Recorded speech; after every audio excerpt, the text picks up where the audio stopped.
Hello. তো আগের দিন বাজারে গিয়েছিলাম, তো সেখান থেকে স্ট্রবেরি গাছটা কিনে এনেছিলাম। দেখো কতটা রুট বাউন্ড হয়ে গেছে গাছটা। গাছটা রিপোর্ট করার জন্য আমি এখানে একটি 4 ইঞ্চির পট নিয়েছি। প্রথমে আমি মাটিটা তৈরি করে নেব।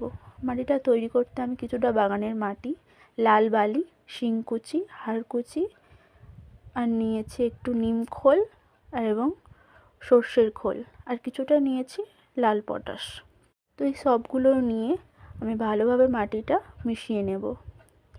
এতে লাল বালি দিয়েছি কারণ ড্রেনিং সিস্টেমটা ভালো রাখার জন্য। স্ট্রবেরি গাছ খুব একটি সূক্ষ্ম গাছ, ওটাতে বেশি জল জমে গেলে গাছটা মারাও যেতে পারে।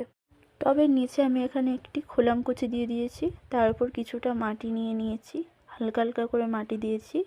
তারপরে আমি গাছটা ভালোভাবে গ্রো ব্যাগ থেকে সাবধানে বের করে নিয়েছি।